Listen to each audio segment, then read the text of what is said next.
The door's closed, Taco Boy. Find another way home.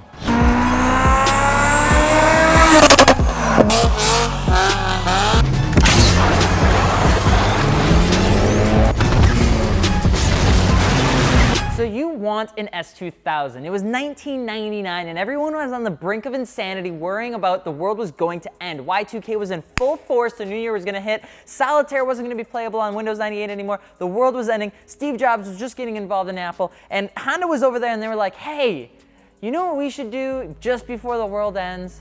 Let's just make a roadster. And they did, and thus the S2000 was born to actually celebrate Honda's 50th birthday. Those that were worried about the world's end could find comfort in that little S2000's face, the happy-ish, angry one that kind of was like confusing, kind of like the one girl that we talked about in the previous video. The S2000 came with a roaring 2.2-liter inline 4-cylinder VTEC motor pushing 240 frickin' Johnnies. This bad boy only came in a manual as well, so if you're looking for an automatic, too bad. Now, if you wanted a Miata, but you felt like you were too good for it, and like, you know, you could afford something much nicer, you probably went and bought yourself an S2000 and drove around like you were better than everyone else, because you were. That's just how it worked. If you had an itch for a roadster and wanted something a little bit more than what the Miata offered, but you couldn't afford the price tag of like luxury roadsters like BMW that were on the market, the S2000 was probably what you bought. And that's why there were so many people loved it. You had a great driving machine without paying that luxury price tag. And Honda, truth be told, are pretty good at making cars. Contrary to popular belief, the S2000 wasn't put on the market to compete with the Miata. Once people started buying these cars and modifying them, they started to realize that like, hey, this is actually really cool. The S2000 is a roadster that wasn't just built for Sunday drives, it was built to be driven and driven hard. I was gonna do like another thing with the hands, but it's very uncomfortable to do that because then you get demonetized.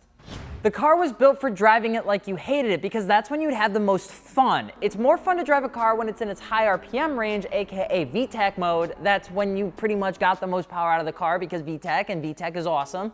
And like, you just left it there as long as you possibly could. It was really fun because it was a great driver's car as well. It was rev happy, it was a rear-wheel drive, like what more could you want? All of this paired with its minimalistic like look and interior, it was hard to argue that the S2K was Honda's Miata because it wasn't. The S2000 was like Miata's angsty older brother that hated everyone and beat the shit out of kids at school for their lunch money and then went home and screamed at his friends over Xbox Live while he played Call of Duty Modern Warfare 2 and slammed some Mountain Dew, Baja Blast, and had some Taco Bell, which is a way better analogy than my 50 Shades of Grey analogy. I just didn't make it that far. If you had two in your garage, if you're looking for a cruiser, then you're probably looking at a Miata because you could go and have a great time. But if you're looking to rip around the twisty roads, aka verge of death, you probably hop into the S2K. But don't let the little cute like front fascia fool you. The S2000 was a driving machine, and man, they can whoop a Jetta's ass in a race. But as the S2000s hit the market in terms of the modification community, it didn't really take a long time for them to start getting modified because it was a Honda. And Hondas have the largest platform when it came down to people wanting to modify the cars. You saw it hit Fast and the Furious the moment the cars came out. You hit all across every single poster board you could possibly find that was a Honda person at the time. And it didn't take long for a lot of companies to start making things to modify their S2000 motors. And the fact that some of them in certain generations actually came with forged internals just made the whole thing just a better platform. The problem was that the actual differentials were absolutely made of glass, and besides that, the actual parts were pretty expensive to get into back in the day. Now, today you can get into modified S2000s for a fraction of the cost, and they are an absolute blast to drive. Not a lot of people have a tendency to modify S2000s anymore like they used to. In fact, a lot of the people seem to have been replaced by the Civic SIs and the Type Rs, but they're still a great platform. The sad ending to the story of the S2000 is that there wasn't any sort of replacement once it went off of the market. The closest you could probably find today would be an FRS, a BRZ, an 86, Z4, or if you really just wanted to live life on the edge, a Porsche Boxer. Right. Anyway, nobody bought those. And a lot of people ended up moving out of the market once they had it for a couple years because you could get a lot of the same power and a lot of the same fun out of an STI or a Mustang or something like that. But really, there was nothing to compete directly with the car in terms of the straight platform besides the BMW, and there really hasn't been anything that lived up to the S2000 name in terms of its reputation when it first came out, which is actually kind of depressing. Since S2000s have become more affordable, we started to see more people get their hands on them, but really in terms of the entire audience, it's not necessarily massive like it used to be about 5 years ago. You obviously see people running headers and exhaust and some tunes, but most people actually end up turbocharging them for not that much money. And because of the VTEC that you get with the motor, you get a whole ton of fun, which is actually a pretty good time. You take off the actual soft top and you replace it with like a spoon body top or a spoon body wide body or do something like that, and now you got yourself a pretty nifty looking S2000 and people are willing to pay a lot of money for because they're an S2000. Pretty much like the S2000 is a purist vehicle gone rogue, and that's awesome because we love seeing people use the cars for their full potential. And those are one of the drivers that when they own an S2000, you have to drive the car to appreciate it. Well, really what they're up to nowadays is pretty much only in track form or stance form. You can see them rocking the RPF1s, the Volks if you're a track person, or usually Works if you're into stance. And you can usually see them slammed on their nuts because that's just what every car looks good like these days.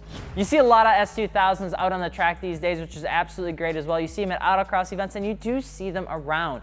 You just don't see them around as much as you probably thought you would. And for somebody that's been around for a little bit longer that got to see them kind of rise and fall, it's a little unfortunate that we don't see them out as much as I wish we could. So you want to own an S2000. Well, really what it comes down to is what's your budget, because then you start playing into the used price market of comparing an S2000 to a 350Z. A lot of times you compare an S2000 to a G35. A lot of times you could even compare an S2000 to an old Z3 or something like that. So don't be fooled that there's only the S2000 in the platform now, because the used prices have actually made them competitive with a lot of other different cars. What you can come to expect is the S2000 is an absolutely great driving car. They're a ton of fun. They have a long front end and a very short ass. And at the end, I mean, but really paired with the manual transmission and a few modifications, you can have a ton of fun with them. The only thing that you have to remember is that they're not always gonna be as reliable as you think they are, especially coming out of the gate from Honda. When you put force induction on them, they have a tendency to blow out the rear, and wouldn't you know, not a lot of times stock components last when you put a lot of force induction into a car.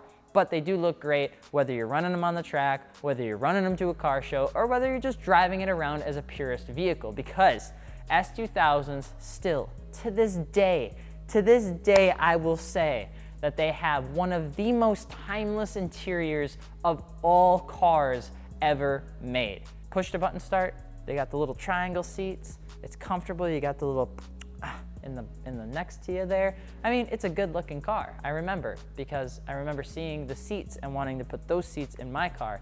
Turns out those are actually pretty expensive. But anyway, if you guys enjoyed this, let us know on what car you'd like us to talk about in the next episode of So You Want. I'm Alex from Fitment Industries. If you're looking for wheels, tires, suspension, don't forget to check out fitmentindustries.com. Don't forget to subscribe. I'm Alex from Fitment Industries. Gels is putting up a finger. Kansei.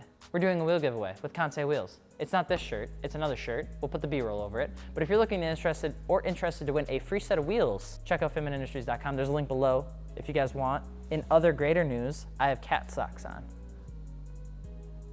Can't see it, but pretty proud of that. Actually, these are not my socks. I put the socks on at 5 o'clock in the morning and realized that they were cat socks at 3. Have a great day.